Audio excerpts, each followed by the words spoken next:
Welcome, Ed. Hello, Jack. It just shows you how the world can go 180 degrees when I'm getting introduced onto Triple M by Daisy Thomas. Things have changed, haven't they? Hello, Daisy. Hello, Prez. I'm really good, mate. How are you? The man who made me cry in 2010, not on grand final day when he rang me at 3 o'clock in the morning one time to get him bailed. Well, the times have changed, because there was once upon a time whenever your name came up on my phone, you'd absolutely crap your dacks. Because everything it just said, obviously we all had your number, and yes. It was in capital what was letters. The rules? Ring me first. Well, we didn't really get a chance. Most of the time before we knew we got in trouble, you already told us we were about to get in trouble. So, but it was always, call me now, and then capital letters, Eddie. And that's when you obviously called all the boys first, get your story straight, and then ring the press. That's it. We get it all sorted, and then I'll get you out of jail. It's fantastic. But, and that isn't sort of a Monopoly reference either. That's actually... Does that offer still stand if I need help at any stage, or are you class retired in case of emergency. So I did this for a long period of time. I remember one time I rang Dermot Brereton up, and there was a drama, and he said to me, mate, this time I can't do the story. And I said, why not? I said, it's going to blow up and I just can't do it. Anyway, you won't be able to find me. I said, what do you mean you won't be able to find me? And he said, no, well, you won't. I'm somewhere where you won't know where I am. I'm going to just hide out. I said, look out the window. He looked out the window and I'm standing there. He said, how did you find me? I said, I dropped you off last night, you imbecile. Good times. So we were sort of involved in a few of those things. Early days, though, at the Pies, you said to me, Daisy, if you ever need anything, just ring. Yeah. So there's a thing called the Portsy Polo. I'm not sure how much you guys are across it. Being a little bogan from Druin, I assumed it might be a few horses and a few people went and watched. And then the pub afterwards was you just roll up, you say your name, you get in like at the Royal Hotel in Druin. Turns out there was a 350-metre long line at 7 o'clock, and well, I said, stuff that, I'm not waiting in line. So I rang the Prez, who was at his beach house. 5 minutes later, this Lexus rolls up. He gets out, walks to the front, talks to a bouncer. The bouncer calls me and me three mates out, doesn't even acknowledge us, gets back in the Lexus, we go inside and have a good time. What a man, ladies and gentlemen. What a man. As I said, mate, the cues are for decoration. Hey, by the way, Jack, you said before, Seven's number one man's coming. What time is Xander on? Oh, yes. Now, how is that going, by the way? To Xander and Mitch, they get along nicely? No. Can I say this? Mitch Cleary has been absolutely sensational this year. Yeah. You couldn't have a better mentor and friend in the Seven newsroom than Mitch for Xander. And Tom Morris is also a good bloke over at Channel 9. The three of them all compete, but they're good blokes. But Mitch has been fantastic. So well done to Mitch and to... young Xander's having a good go. He's been hosting, awesome. Hosting a function today, I think. Oh, he's on the scene already. He's on the circuit. All right, well, we didn't know this. I thought he was sort of head down, bum up a bit like you at the start, journalist first. He's doing it for free. But of course he is. I think you coined the phrase, nothing is for nothing. Exactly. No, we'll square up later on. The prelim final, the big Pies, no good, unfortunately. Any umpires here today? Well, no, exactly. All right, we'll stay. There was a really contentious moment. Obviously, the Jamie Elliott non-mark. Let's have a listen to how it was called on Triple M. Memory over the top. Starcevic to come back. No free kick played. Frontal contact, everyone thought. Extraordinary scenes at the MCG. In what world on the Harvey Norman replay is that not front-on contact? They've lost their marbles. I don't know which part of the crowd's booing. I think they both are. Wow. It just, my mind... That would have been 6 points. My mind went to Dom Sheed, went to Anthony Rocker, went to Wayne Harms. I mean, how many more times like the Bermuda Triangle they're joined at the moment? I couldn't believe it. Because it was one of those... Okay, remember he should have taken a shot, and he did one of your, 9 irons in. I wouldn't have passed it, Prez. There's no chance with the game on your boot and to cover yourself in glory. I would have passed it. But you don't get a deduction for that. Then there's the free kick. Correct. And people say, did he hit the arms or was the front on? Well, he's a genius, Jamie Elliott, if he can jump forward for the ball and end up on his back. So clearly there was front on. And a couple of McInerney throws. But we're not worrying about it, though. We're not going back on the umpire. Scotty Pendlebury. I interviewed him on the red carpet for the Brownlow on Monday night, and even he brought that up. When Pendles, who is sort of the biggest square peg you've ever seen, starts to question the umpires. But I always think... Yeah. But they got it right on Brownlow night, so luckily we... Yeah. Oh, no, we got ripped off. But the good news is Jamie Elliott won Mark of the Year. But what about... Oh, no, he didn't. Okay. This was always going to be dangerous bringing this up. But every time this happens, and I'm not sure if you in the crowd remember the times when we could press red for Ed. Oh, yes. And just funnily enough, when I went back through the archives today, there was another incident involving Jamie Elliott, and it was just at this point in time I thought, geez, what it would have been like to have you on the call on Saturday afternoon when this free kick. Billy Elliott. Billy's at the fall of the ball. Come on, Billy. Oh, he's a smart. Oh, there it is. He got it. Oh, Poyer is through to the ground. It's not the World Wrestling Federation. Give him a free kick, for goodness sake. That's what we need. It's not the World Wrestling Federation. No. Do you want me to call the incident? Yeah, give it back to us. Remember, he plays on quickly, chips the 9 over the top. Here comes Billy Elliott. He's startled. What? What the hell is going on? For goodness sake, there's 4 of you blokes out there right now. What is happening? And then I'll tell you what actually happened. As I turned around and said, Greg Swan, you're in charge of these people now. And Swanee looked up and he just knew what was coming. And I'm looking around for Andrew Dillon, and I even gave Gill a spray because of his heritage. Everything else, I was spraying everyone. I believe it. And Carl was sitting next to me saying, go harder, go harder. No, it was quite emotional at that stage. Yes, I did get a little bit involved in that. Was Carla next to you on Saturday afternoon? Yeah, she was, yes. Because yes. you long are suffering. Well, very long and suffering, because you are the most animated person I think I've ever been to football with. When you first invited me along to your box, I thought, right, we all better sit up straight and be well-mannered and, drop the curse words at the door. Oh, boy, did one man pick them all up. Well, in the box I can be a little bit more animated. Yeah, well, it's very apparently good. I did let a couple slip over the journey as president. But no, look, I'll tell you what it is. You work all week in football clubs, and then I say, once they bounce the ball, it's fun, it's on, Yep. and I do get intense. I do. I mean, I obviously love the game. But we love that. Passion is what the game's all I about. love the club, and we're playing for big stakes. I mean, I know in that situation that when you look out and you see Siding and you see Pendles, this could be their last run.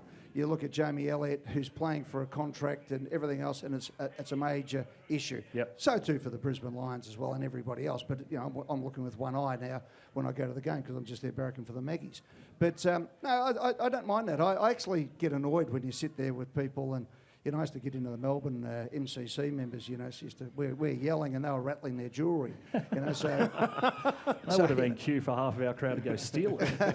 Exactly. That's why I yelled out one day. They were getting into me about something. I said, don't worry about it. While you're all here, all my mates from Broadie are robbing your houses. I know you love a big production, Ed. Yes. Snoop Dogg's in town. The Snoop, yes. Oh, he's here now. Is he? He's not actually at the Corner Hotel yet. He's coming, I heard. Although it is an open-air venue, so Yeah. he could just spark one up here if he wanted to. It's either clouds or he is at the MCG already. But we are getting bigger and bigger with these international acts every year, aren't we? Do you like it? Oh, of course we do. I mean, this is the thing. I love the fact that they come out with it and it gives all the bedwetters opportunity to complain for 3 months beforehand. And he'll come out tomorrow on Saturday and he'll be fantastic. I've seen him at the Super Bowl. I saw him at the Paris Olympics I was hosting over there. So it was good. And he does it as a collaboration. And, I mean, he's, wow. I mean... I love as I said, the bedwetters complaining, oh, this guy, he smokes marijuana. Now, I've never had a drug in my life, right? Could you imagine me if I did? No. Imagine me with a bit more talkative and with more confidence. I'd be a human dynamo for 30 seconds and explode. But you see this and it's going to be great. And just relax, everybody.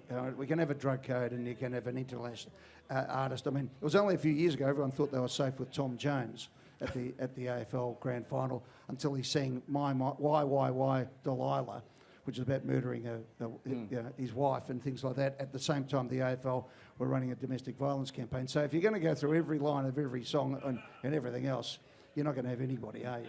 People say we should have the Rolling Stones. Oh, yeah.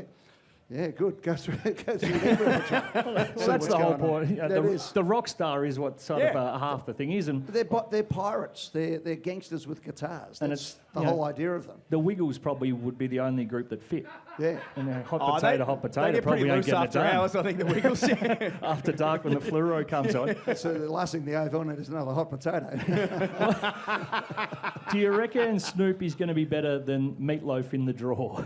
Well, I still blame Meatloaf for killing us in 2011. Yeah. So I came out, I'm all pumped up 2011. We finished on top of the ladder, most successful home and away season Collingwood's history, except for 1929 when we won the lot.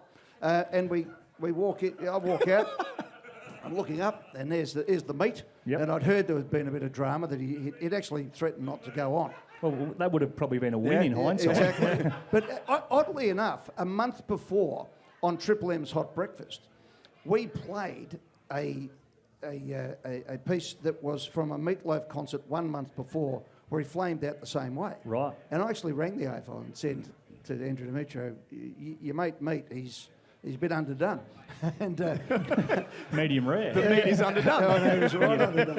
And you might want to have a listen to this. Anyway, they persevered, and poor old Meat turned up, and he was at the end of his career. Butchered it. And he did. And I stood out the front there, and I felt the life going out of me, to be honest, and then went inside, and sadly we got rolled later on in the afternoon. So I blame him. Yeah, Mel, fair enough. And through that, the That's AFL and their conspiracy against Collingwood continues. Well, that's probably good Is that news. the way I think? Because if our 2011 side's listening, they can stop blaming Ben Reid then. Yeah, exactly. Sheesh. Oh, that's harsh. But he did make me cry, the Yeah, great tell man. us about this. Well, what happened was late in the game, we had it done, but I've been around too long, right? So anyway, ball goes up, Dawsey punches it over the top, Daisy gets it in the goal square, feigns to the right, balks around them, puts it through, and at that stage I've gone, the greatest moment in my life has just occurred. And people say to me all the time, what about the birth of your kids? And I go, no, this was the greatest moment of my life. And the reason being is that I had the two boys with me. And my wife, Carla, who had been on the journey all the way, and there's photos of us, and it was a magic moment that we'll always have, and the photos are there, and, it's just a fantastic moment. So he kicked the goal, puts us in front, and then immediately I've gone, there you go, Pies, and a few tears started to come into my eyes. And then I've gone, don't moz this.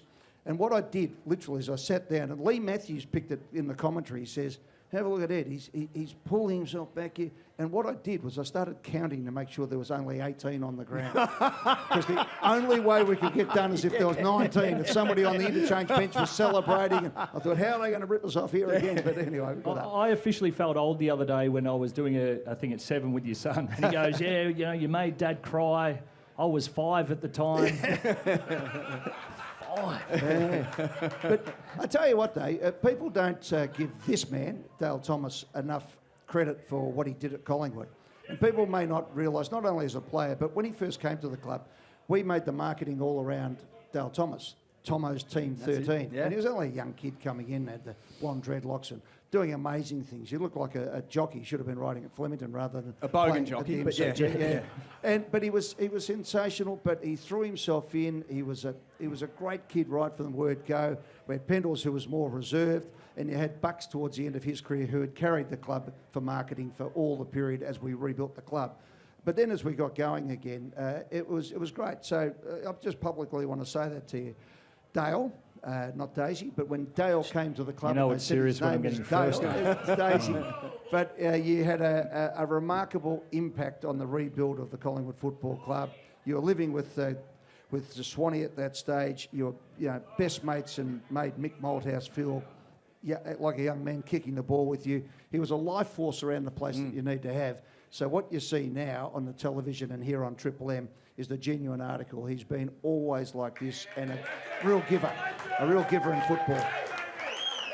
And that's why I might have even teared up a bit more when number 13 kicked the goal. Ah, yes. No, I appreciate the kind words. Ed. Good on you, mate. Do you arrange that? But yeah, there'll be cash in that, obviously. Tonight, though, you do the big Yes. My Telethon. Yeah, the My Room telethon. Room, yep. We're hoping to, maybe make 5-6 million tonight Incredible. for the hospitals. So we've got who we've got Harris Andrews coming in. We've got Ollie Dempsey from Geelong. Bont's coming in. I think the Dakai might be coming in. Paddy Cripps, I think. That's plural for Dakai. Dakai, is it? The return of the Dakai. Paddy Cripps is coming on. So there's plenty of Vanessa Amorossi singing. We've got all sorts of people. So look, it's a great night to be able to come in. Thursday night we used to have the grand final footy show. I think the front bar, that was good fun. The front bar's on tonight as well on 7. Isn't Yes. it? So it's great. We've got great shows going everywhere. So for me, being a lover of television and media, to go from being involved with Sam Newman, Trevor Marmalade, to start the first primetime show that worked on sport in Australian TV, primetime, and now we've got them on basically every night, which is fantastic. And Footy Classifieds had a great year, and Same as the agenda setters. I was going to say the agenda setters is for an off-Broadway show that's on the secondary channel. It's done very well. But the big game before we let you go, because you let's are get the a busiest man in Melbourne. You've got plenty to do. I do. Give it to us. Look, I think Geelong. I mean, how do I say this? I think Geelong, because, and take this the right way, they had a really good draw towards the end of the season, but they maximised it, and their professionalism made sure that they had various scenarios that they have done with their team and their every aspect in the build-up to it. They've got everyone right except for Tom Stewart, which is a football tragedy, and what a great person he is, but that'll spur them on. I just thought last week with Collingwood and Brisbane that one or the other was about to crack. Yep. And, not being, going back into it and being melodramatic, but when the free kick wasn't paid and the Brisbane Lions went straight up and scored a goal, made it a 12-point turnaround, 18-point game. That was the last momentum shift in the game, and then the Brisbane Lions put us away. So full marks to them. I just think they've got to. There's always a worry when you think about playing two injured players or one. They've got great players there. McInerney deserves his spot in the side. They're a wonderful team, and I think they've got a lot of success still to come when you've got the two Ashcrofts running around and all these other players. But maybe, in my mind, I think Geelong, if you're talking in racing parlance, are trained to the minute. Ed, you've got the busiest calendar in Melbourne. Thanks for finding 20 minutes for us this week. Eddie McGuire, ladies and gentlemen.